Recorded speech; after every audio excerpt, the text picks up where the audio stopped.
কাশ্মীরের পহেলগামে পাক জিহাদিরা যে নৃশংসভাবে ২৬ জনকে জানে শেষ করে দিয়েছে তার পাল্টা জবাবও দিয়েছে ভারত।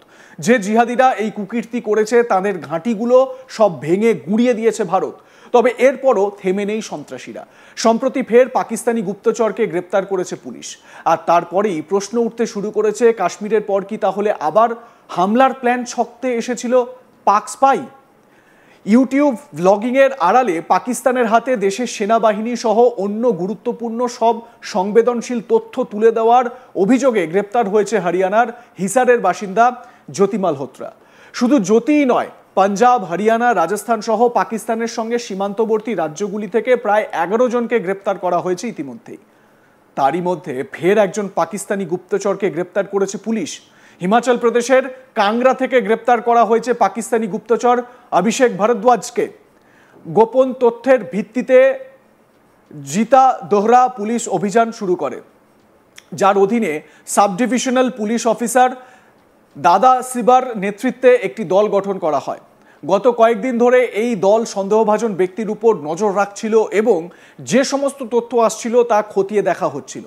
২৮শে মে এই অভিযান চালিয়ে পুলিশ দল সন্দেহভাজন ওই ব্যক্তির বাড়িতে অভিযান চালায় এবং ব্যক্তিকে গ্রেপ্তার করে জিজ্ঞাসাবাদের জন্য ডেহরা থানায় নিয়ে যায়। জিজ্ঞাসাবাদের সময় অভিযুক্তের নাম জানা যায় অভিষেক। কাংরা জেলার সুকাহারের বাসিন্দা সে। আপনাদের ছবিটা আপনাদের দেখাচ্ছি। অভিষেক ভরদ্বাজ এ হচ্ছে আরেক পাক স্পাই।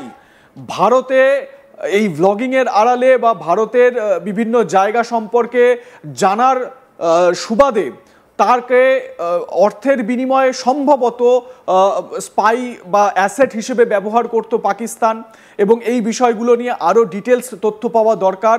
জ্যোতি মালহোত্রাকে যেরকম অ্যাসেট হিসেবে ব্যবহার করা হচ্ছিল, এটাও কিন্তু হতে পারে যে অভিষেক ভরদ্বাজকেও ঠিক একই রকমভাবে হয়তো ব্যবহার করা হচ্ছিল। কিন্তু যেরকমভাবে এই যে স্পাইদের কাজে লাগানো হয় এটাও খুব গুরুত্বপূর্ণ।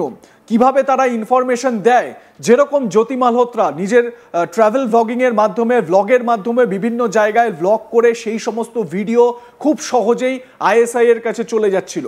এক্ষেত্রে অভিষেক ভরদ্বাজের ক্ষেত্রে কি হয়েছিল সেটাও কিন্তু জানার বিষয় রয়েছে। জিজ্ঞাসাবাদের সময় পুলিশ অভিষেকের মোবাইল ফোনে বেশ কিছু সংবেদনশীল এবং আপত্তিকর নানা মেসেজ পেয়েছে, যা ১৫২ নম্বর ধারা বিএনএস এর আওতাধীন।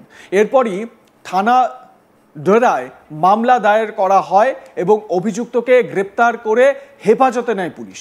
নিয়ম অনুসারে পরবর্তী পুলিশি ব্যবস্থা নেওয়া হচ্ছে এবং এক্ষেত্রে কি কি করণীয় সেটাও কিন্তু খতিয়ে দেখা হচ্ছে। ভালো করে চিনে রাখুন, এই হচ্ছে অভিষেক ভরদ্বাজ, যার বিরুদ্ধে পাকিস্তানের হয়ে পাকিস্তানের জন্য ভারতে চরবৃত্তি করার অভিযোগ উঠেছে।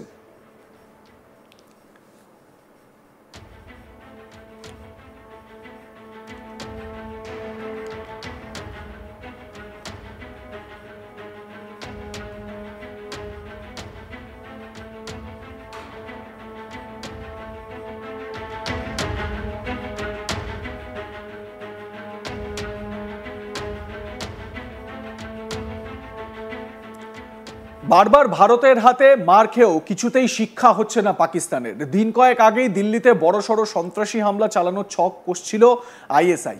সেই পরিকল্পনার সঙ্গে যুক্ত যে দুজনকে দিল্লি পুলিশ পাকড়াও করে, তাদের মধ্যে একজন পাকিস্তানি, ধৃত পাকিস্তানি ওই দুই স্পাইয়ের নাম হচ্ছে আনসারুল মিয়ান এবং আনসারি এবং আখলাক আজম।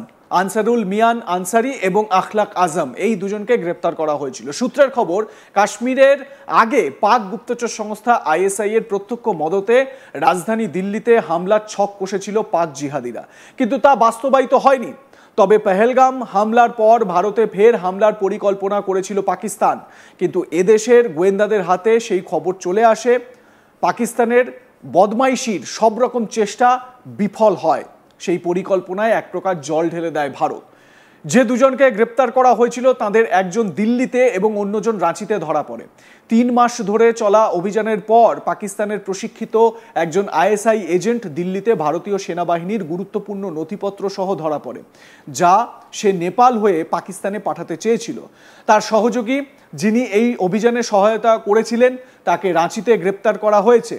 কর্মকর্তারা বিশ্বাস করেন যে গ্রেপ্তারের জেরে একটি বড় সন্ত্রাসী হামলা এড়ানো গিয়েছে।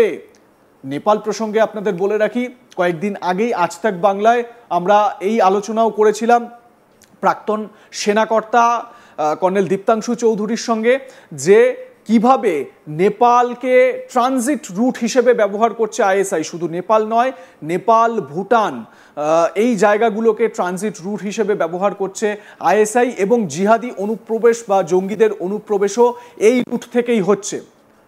চীন ও তুরস্কের উস্কানিতে ভারতের সঙ্গে পাঙ্গা নিতে নেমেছিল শাহবাজ শরীফ, কিন্তু বুঝে উঠতে পারেনি যে ভারতের ক্ষমতা কোন জায়গায় পৌঁছে গেছে।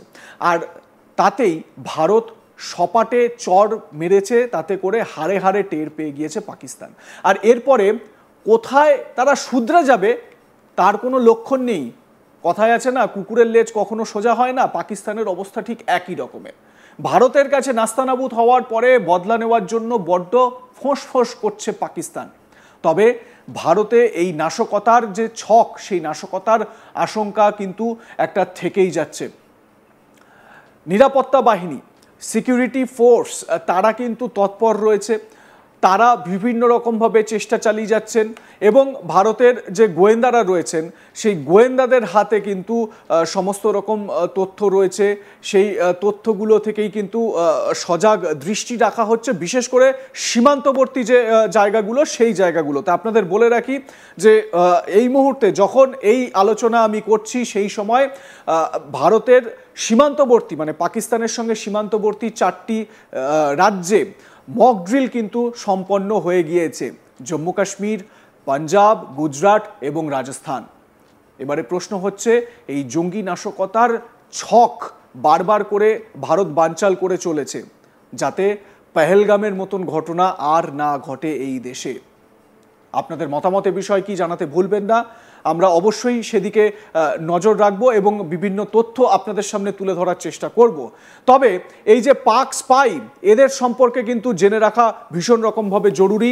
এই অভিষেক ভারদ্বাজ, একে জিজ্ঞাসাবাদ করে বিভিন্ন রকম তথ্য এবং এর কাছ থেকে যে মোবাইল পাওয়া গিয়েছে তাতে বেশ কিছু আপত্তিকর জিনিস পাওয়া গিয়েছে, যেটা অ্যান্টি ইন্ডিয়া বিভিন্ন তথ্য, এবং এটা কিভাবে অভিষেক ভারদ্বাজ কার সঙ্গে যোগাযোগ করতো এবং এই অভিষেক ভারদ্বাজের হ্যান্ডলার কে, এই হ্যান্ডলার কিভাবে তার সঙ্গে যোগাযোগ করতো সেটাও খুব গুরুত্বপূর্ণ। কারণ এই জ্যোতি মালহোত্রার হ্যান্ডলার, যাকে যে দিল্লিতে যে পাকিস্তানের যে পাকিস্তান হাই কমিশন রয়েছে সেখানে সে কাজ করত, এবং তার কাছ থেকে মানে দানিশ বলে পরিচিত সেই হ্যান্ডলার, এবং জানা যায় যে এই দানিশের সঙ্গে জ্যোতির সম্পর্ক খুব ঘনিষ্ঠ, এমনকি বিয়ে পর্যন্ত গড়িয়ে গিয়েছিল এই ঘনিষ্ঠতা, এরকমও জানতে পারা যায়। এবার দেখার এদের থেকে আর কি তথ্য সামনে আসে। আপনাদের মতামত জানান, দেখতে থাকুন আজ তাক বাংলা। সাবস্ক্রাইব করুন আমাদের ইউটিউব চ্যানেলটি, বেল আইকন প্রেস করুন নোটিফিকেশন পেতে।